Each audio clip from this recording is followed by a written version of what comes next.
Good, happy Saturday morning, July 17, 2021.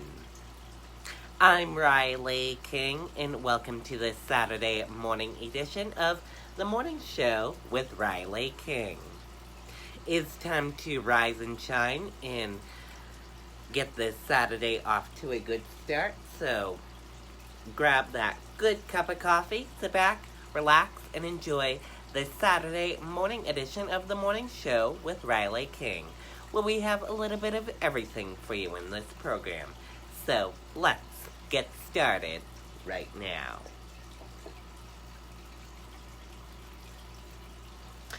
First up, NFL star Richard Sherman apologizes after domestic violence arrest. Let's take a listen to that video from ABC News. It's been here since December. You left him that mug of Dunkin' with his cookies that night. There's no Dunkin' on the North Pole. I'm gonna say something. You should. I'll do it. I'm doing it this time. Refill time. So Santa Claus, we were talking, and we had Back here at home tonight, and to the extreme weather in this country, the record-breaking heat and the fires in the west. Potentially record-breaking high temperatures again this weekend in some places. The fourth heat wave in 5 weeks. Idaho and Montana are expected to break records. The heat fueling more than 60 wildfires. The flames from California's Dixie Fire threatening power lines tonight. Flash flooding already in Peoria, Illinois. Flash flood watches in effect tonight from Ohio across to the northeast all the way to New England. We'll be watching it. In the meantime, we turn next tonight to that new video of NFL star Richard Sherman. Authorities say he was trying to break down the door of his in-laws' home moments before his arrest. Late today, Sherman in court on multiple charges, and tonight his new statement just in. Here's ABC's Kana Whitworth with the video obtained by Como News in Seattle. Former Super Bowl champion Richard Sherman appearing in court today, holding hands with his wife. Manner pleads not guilty to all of the charges. Pleading not guilty to 5 misdemeanor charges after an early morning altercation at his in-laws' Seattle area home earlier this week. This surveillance video obtained by Como News appearing to show Sherman allegedly trying to break into his in-laws' home. Prosecutors say his father-in-law was so afraid he had a handgun at the ready and sprayed Sherman with bear mace. Earlier that night, Sherman's wife calling 911, telling dispatchers her husband was drunk and belligerent and was threatening to kill himself. I need officers to my house now. According to law enforcement, Sherman drove away, crashing his car before ending up at his in-laws' door.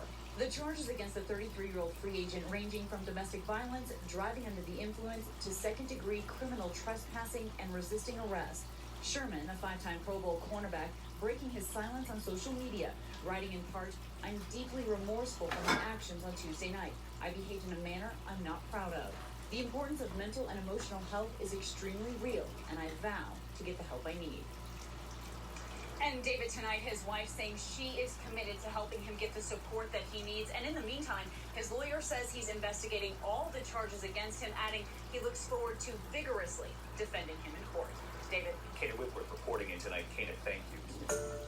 Hi. Okay, and there you go on that video and that report. CDC Director, COVID-19 spreading among unvaccinated. Let's take a listen to that video from ABC News. We begin tonight with authorities urging Americans to take this Delta variant seriously, spreading quickly, particularly among communities with low vaccination rates. The CDC director today saying we are now witnessing a pandemic of the unvaccinated. Cases, hospitalizations, and deaths all on the rise. But tonight, there is also concern over the danger this poses to children soon going back to school. 12 and under have not been vaccinated. And for these rare breakthrough cases, people testing positive even after they've been fully vaccinated. Dr. Fauci was asked about this today, and Dr. Jha is right here tonight answering your questions. The rate of new vaccinations has now fallen nearly 85% since mid-April, to the lowest level since January. And as the vaccination rate plummets, the number of new COVID cases is now spiking up nearly 70% from just last week. Tonight, more major metropolitan areas recommending the wearing of masks. Last night, as we came on the air, LA County said it would reimpose the mask mandate indoors, even for those who are vaccinated. And late today, 10 more California counties are now suggesting the same thing. And the growing concern for children not eligible for those vaccines as they prepare to return to the classroom. We have it all covered for you tonight. And ABC's Whit Johnson leading us off.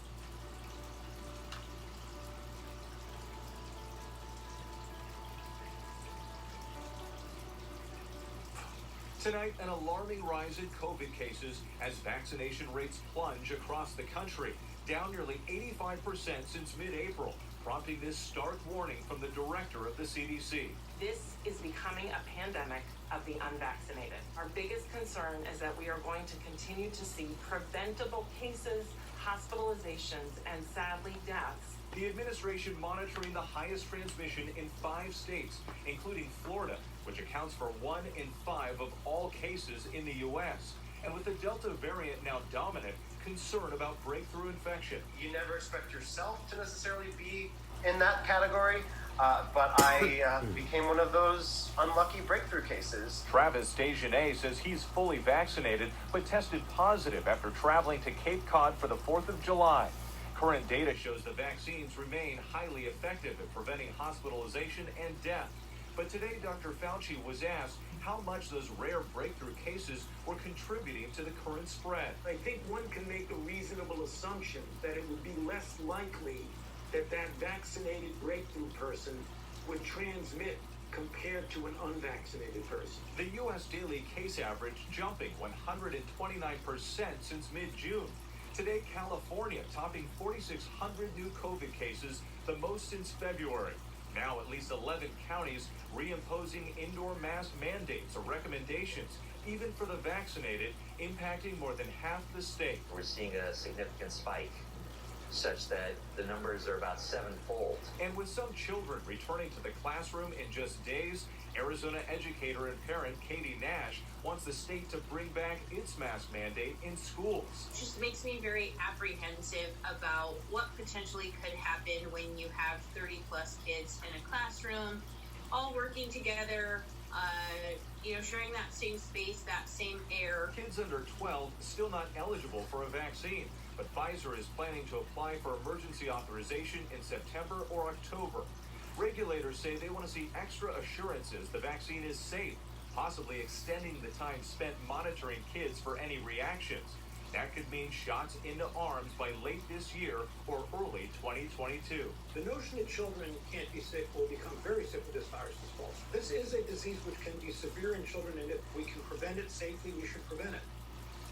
That's why it's so important to remember the millions of school children heading back to school who have yet to be vaccinated yet. And let's get to Whit Johnson here in New York tonight. And Whit, I know just today the FDA giving us a better sense of a timeline to move from emergency use authorization of the Pfizer vaccine to a full approval of the Pfizer vaccine. And I know many health experts actually hope that this could also be an important step to convincing more people that this is not temporary.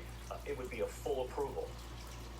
David, the FDA granted that accelerated 6-month timeline for review. This could give full approval to the Pfizer vaccine in those 16 and older by January 2022, possibly sooner. And some think this might persuade businesses and schools to require vaccines and perhaps give some of those people still on the fence more confidence to go ahead and get their shots. David? All right, Whit Johnson, we know you'll be anchoring this broadcast tomorrow night. In the meantime, we know a lot of you at home have questions on this fast-moving Delta variant. The U.S. back to more than 1,000 new cases an hour on average, mostly among the unvaccinated. But, of course, there are these reports of breakthrough cases, even if you're vaccinated. And what about the children 12 and under who still aren't authorized to get the vaccine? So let's bring in Dr. Ashish Jha, Dean of the Brown School of Public Health.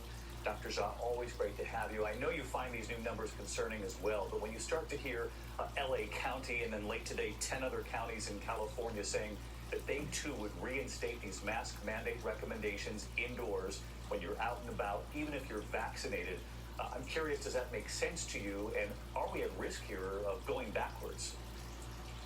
Yeah, so David, thank you for having me back this evening. I am really concerned about the state of the Delta variant and the rising number of infections we're seeing across the country.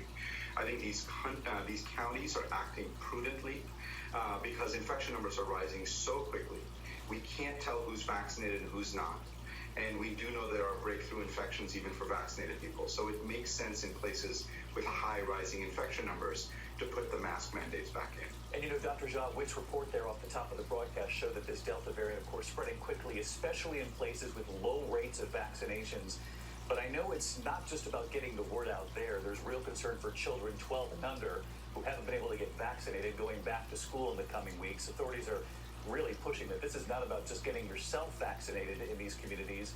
It's about getting vaccinated to slow down the virus to protect the children. Yeah, absolutely. Look, kids under 12 obviously can't get vaccinated yet, and the best way to protect children is to have the adults around them vaccinated. Kids get the infection from the adults, and if we're going to protect the kids, we've got to have people around them vaccinated. And in the meantime, Dr. Jha, I know we're starting to hear about more of these breakthrough cases, getting the virus even when you're fully vaccinated. Last night here, we reported on the NFL Network's Rich Eisen saying he's tested positive. He had 2 shots of the Pfizer vaccine. He posted online. He said, every healthcare professional I've come across in the last few days tell me the 2 shots of the Pfizer vaccine I got are what's keeping a 52-year-old like me from a far worse experience than the awful one I'm already having. He said, so be careful if you're vaccinated, and if you're not, don't wait another second. So we have to be realistic here. These breakthrough cases are going to happen. Yeah, they're starting to rise, and the reason it's happening is because the infection numbers are getting up there so high, and Delta variant is such a contagious virus that we're going to see these breakthrough infections. The good news, David, is that people with the breakthrough infections don't get super sick, they don't get hospitalized or die at the same rate. So it's still very protective, but it's not 100%, and we're going to see more of these infections as Delta spreads across the country. All right, Dr. Jha with us here on a Friday night. Dr. Jha, thanks to you as always. Hi everyone, George Stephanopoulos here. Okay, and there you go on that video and that report. Now let's switch gears and go into your weather.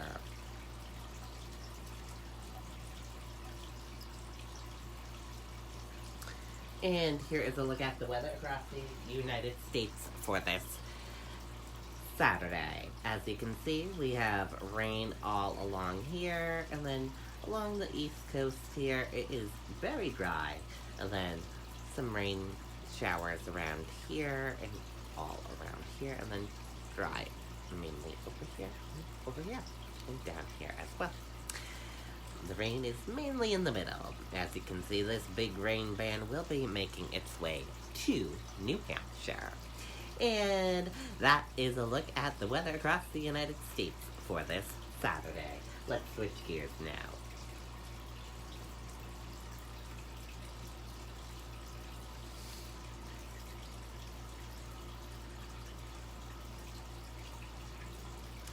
And we are going to switch gears now. Paris reopens Eiffel Tower for the first time in months.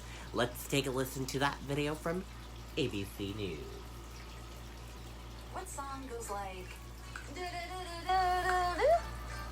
no, no, I wanna... Woo! Little girl, big attitude. Woo! Find that song in your head with a hum. And welcome back this morning. We are heading to one of the most beautiful places in the world, Paris, the beloved Eiffel Tower. It's reopening this morning, and our Maggie really is there live, one of the first people to get to the very top. Maggie, good morning, bonjour. We are not jealous or anything, I promise. Oh, bonjour, Cecilia. Don't worry, just come visit me. I mean, you know I had to be one of the first people back up here to see this view again. Can you believe me? You know, normally about 7 million people visit the Eiffel Tower every year, but she was closed for the past 9 months. Today, the Eiffel Tower is back open. She is beautiful and ready. Elevators have been running for weeks. They've been doing checkups for the past month. Officials say they are ready to welcome you back. This morning, people are lining up to be the very first back up on the Eiffel Tower. As Americans, it is kind of what we always see in France. And for him, it would be amazing because I've never seen it before, and it's my first time in France. Shut down for 9 months during France's second wave, the longest closure since World War II.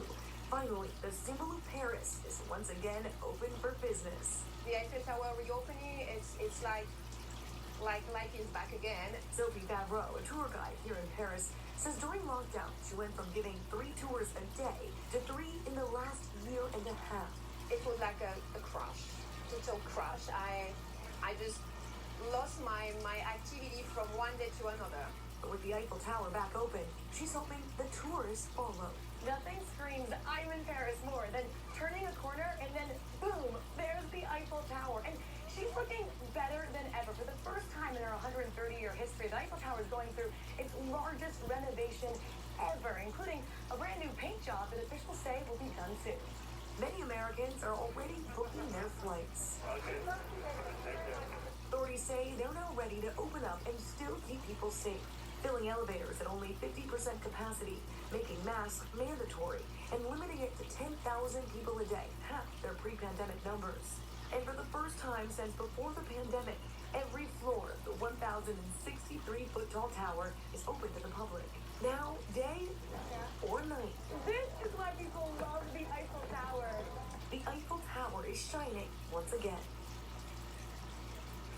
Oh, those fireworks give me chills every time. Well, if that made you want to visit Paris, you should know that starting next week, you're going to need a mandatory health pass to visit places like the Eiffel Tower. It means you have to show proof of vaccination or that you recently tested negative. But officials say they're trying to make it easy. They're working with local pharmacies here to make sure people can get that pass. So it's worth it. They're going to open up safely. Hopefully you guys can come visit it. You succeeded in making us want to visit Paris, Maggie. Job well done. Thank you. Well, hey there, GMA fans. Okay, there you go. Very cool. The Eiffel Tower back open. Cool, cool, cool. I would love to visit that someday. The Eiffel Tower. Wow. And we are going to switch gears now. Let's go into some entertainment news. And in entertainment news, Backstreet Boys member AJ McClan tells Britney Spears to stay strong. Let's take a listen to that video from Entertainment Tonight. Who could have known that the right food could help your best friend live their best life? You did. Do you have a message for Brittany? I would say stay strong, hold your ground. We will pray for you, and I hope she gets what she deserves, which is her freedom. Brittany and VSB both did their residencies at Planet Hollywood, and now the boys are coming back. I think people really coming out of this pandemic and coming out of sort of this like dark time, everyone wants to get out. Starting November 11th, a very Backstreet Christmas party will have a limited engagement of 12 shows at Planet Hollywood Resort and Casino. And expect their very first Christmas album later this year. Then their DNA tour returns to the road in 2022. But what about that recent boy band mashup, Backsync? Howie and Brian and Kevin, what did you think when you heard about Backsync? I asked, tell me why. No, I didn't know about it till I saw it on social media, and I was like, oh my God, they're trying to be back again. I don't know. When we were doing our sound check, Lance was actually kind of funny. He didn't know the words to, our song all the way through, and it's like, so we kind of had to have a little prompter up there just to be safe, A little teleprompter. They're open to another collab, and one thing's for sure, the boys plan to be around for a long time. We want to be the Rolling Stones of pop music. All in their 40s, all looking good, and each of these guys are proud dads. Are all the families coming to the show? Oh, yeah. Yeah. Oh, yeah. Oh, yeah.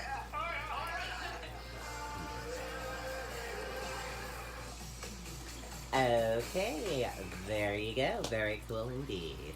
And that does it for this edition of the Morning Show with Riley King. Thank you for joining us, and have a great rest of your Saturday. Goodbye, everyone.